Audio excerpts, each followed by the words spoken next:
Donc bonjour à tous et bienvenue dans cette vidéo sur les variants. Alors les variants, c'est un type construit qu'on appelle aussi type algébrique ou type somme.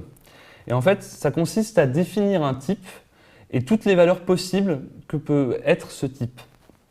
Alors c'est un petit peu comme les énumérations, sauf que les énumérations s'évaluent vers des ints et qu'ici, c'est pas du tout le cas. En fait, les variants vont s'évaluer vers eux-mêmes. Ça permet de définir des nouveaux constructeurs.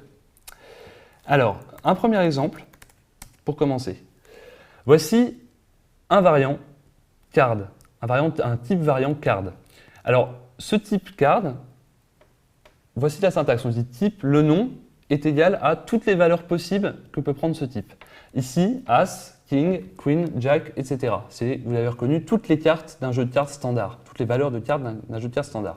Petite particularité, on voit ici, enfin grosse particularité, parce que c'est très important, que tous ces constructeurs commencent par une majuscule. C'est la convention OCaml, il faut que tous les constructeurs commencent par une majuscule. Donc ici, on a soit As, soit Roi, soit Dame, etc. Du coup, après, on peut faire une association et du coup, au final, dire que associer le constructeur As de type card à OneCard. Voilà pour le premier exemple. Alors, évidemment, comme tous les types construits dont je vous ai parlé depuis le début de cette journée, on peut faire un pattern matching dessus. Alors, le type card que nous retrouvons, le voilà. Let OneCard, c'est la même chose que le premier. Donc ici, on va pouvoir appliquer un pattern matching. Donc let card value c égale match c with. Donc ici, on va matcher en fait notre type card en fait en fonction de ses constructeurs et retourner un int en fonction du type de quel constructeur à quel constructeur on a affaire en fin de compte. Du coup, si c'est un As, on retourne 14, un Roi 13, etc. jusqu'à 2.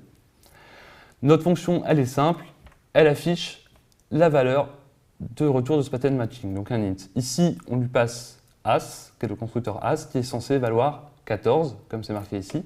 Donc là, normalement, la fonction est censée nous retourner 14. Compilons tout ça. Oui, avec le bon truc, voilà, rien de grave. Hop, ça retourne bien 14. Parfait. Ensuite, passons à l'exemple suivant, qui est sans doute la partie la plus intéressante et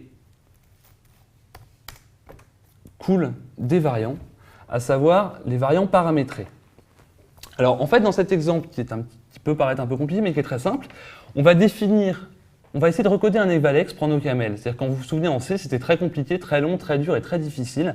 Alors, en fait, en OCaml, c'est tout simple et ça prend quelques lignes. Ce qu'on va faire dans un premier temps, c'est définir un type expression, qui va prendre les différentes valeurs que peut prendre notre expression, qui sera donc un variant. Ensuite, on va définir une fonction qui va s'occuper d'évaluer cette expression, enfin une expression en tout cas, et ensuite on aura notre programme principal où on définira des expressions et on lui demandera de les évaluer. Donc on va revenir un peu sur la définition de type tout en haut, le type expression qui est un petit peu particulier. Alors, ici, une expression arithmétique, comment ça se compose? De quoi ça se compose? Ça se compose soit d'un littéral, un nombre, 42, 12, 27, et ça, soit un produit, par exemple, de deux nombres, soit une somme. Et donc ici, on va définir toutes les valeurs possibles de notre expression. On va se cantonner pour l'instant au produit et aux sommes, ça sera bien suffisant. Ici, un littéral, donc un nombre construit à partir d'un int. Et là, c'est une syntaxe un peu particulière, puisque en fait, on paramétrise le constructeur. C'est-à-dire qu'on va dire que littéral est construit à partir d'un int. Tout simplement. Prod, qui va être construit à partir de deux expressions. Sum, qui va être construit à partir de deux expressions. Pourquoi? Parce que prod va être en fait le produit de deux expressions qui vont être des littérales ou d'autres produits ou d'autres sommes. Pareil pour sum, ça va être le produit de deux expressions qui peuvent être des produits, des sommes ou des littéraux. Notre fonction récursive evalexpr. Vous allez voir tout de suite pourquoi elle est récursive. Donc, le but, c'est de matcher les constructeurs et de retourner une valeur. Quand on a un littéral n, ça veut dire qu'on est en présence d'un constructeur construit à partir d'un int. Du coup, ce qu'on veut, c'est retourner la valeur de cet int. Donc ici, un littéral n, par exemple littéral 42, on voudrait récupérer la valeur 42. Donc on retourne n. Prod prend en membre gauche une expression, comme on l'a défini de type expr, et en membre droit, RHS, une expression aussi de type expr. Du coup, avant de faire le produit de ces deux expressions, il va falloir les évaluer. Donc c'est là qu'intervient notre fonction récursive, c'est-à-dire qu'on va d'abord évaluer le membre gauche, évaluer le membre droit, et retourner le produit de ces deux évaluations.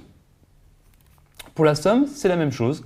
On a une expression en membre gauche, une expression en membre droit. On va évaluer le membre gauche, évaluer le membre droit, et retourner la somme de ces deux évaluations. Notre programme principal, on définit une première expression E1, qui est un littéral 42, donc ça va être le nombre 42. Une expression E2, qui va être une somme de 40 et 2, donc une somme de deux littéraux. E3, qui va être un produit de littéral 21 et littéral 2. Ensuite, ça peut paraître un peu plus compliqué, mais ça l'est pas.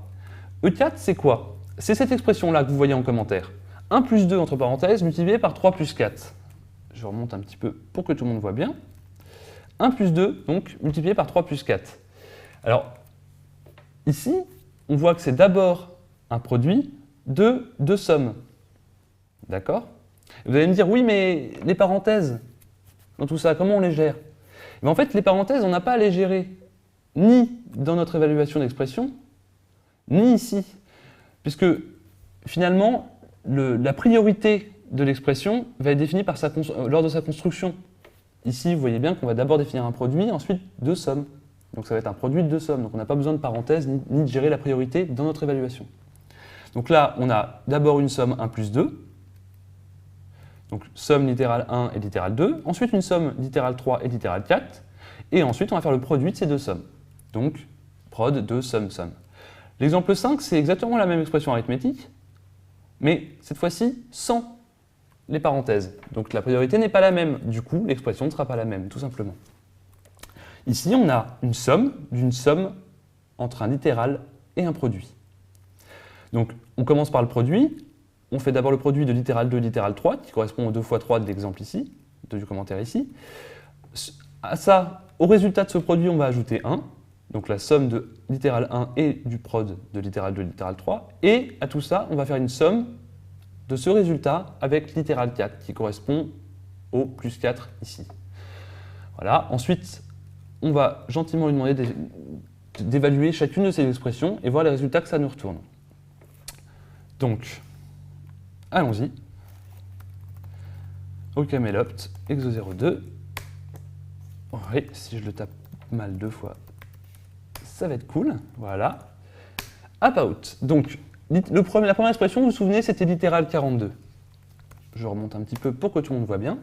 Littéral 42, il évalue ça en 42. Ici, c'est logique, il récupère l'int, il nous ressort 42. Ensuite, on avait une somme. Donc, je vous remets le truc en mémoire, l'expression en mémoire, si vous ne l'avez plus. On avait somme de littéral 40 et littéral 2 et produit de littéral 21 et littéral 2. Donc ici, il nous répond 40 plus 2 est égal à 42, c'est logique, l'expression est évaluée, et au niveau du produit, 21 fois 2 est égal à 42. Le produit est aussi évalué, l'expression a fonctionné, enfin l'évaluation de l'expression a fonctionné, et tout s'est bien passé. Ensuite, on arrive sur nos exemples E4 et E5 qui étaient un petit peu plus compliqués au niveau de la syntaxe, mais pas beaucoup plus compliqués, même pas du tout compliqués, au niveau du calcul. Donc E4, souvenez-vous, c'était le produit de deux sommes. D'accord? Donc ici, on avait donc 1 plus 2, ça nous fait 3, fois 3 plus 4, ça fait 7, 7 fois 3, ça fait 21. On a répondu 21. L'évaluation de l'expression a donné 21. C'est une bonne nouvelle. Ensuite, la dernière expression, c'était 1 plus 2 fois 3 plus 4. Souvenez-vous, il n'y avait plus de parenthèse. Donc 1 plus 2 fois 3, c'est 2 fois 3, 6. 6 plus 1, 7. 7 plus 4, 11. Qu'est-ce qu'on a comme résultat? On a 11. Voilà. Donc je vous remets l'exemple sous les yeux pour que vous puissiez bien comprendre. Je vous invite à bien travailler notamment sur les constructions d'expressions comme ceci, puisque c'est une syntaxe qui est assez particulière et qui est utilisée assez fréquemment pour d'autres. Enfin, avec les variants, c'est ce qui est le plus utilisé en général. Ici, rien de bien compliqué, on vient juste de recoder un eval-expr basique avec l'addition et le produit en très peu de lignes et très peu de temps avec OCaml, avec la puissance du langage OCaml. Voilà, donc les variances, c'est sans doute un des types construits les plus importants, et une fois qu'on a bien compris comment ça fonctionnait, c'est difficile de s'en passer, et c'est difficile de revenir à un langage où il n'y a pas de variant. Et du coup, on est très triste, notamment avec le boost variant de C++. Voilà. Bon courage pour la suite.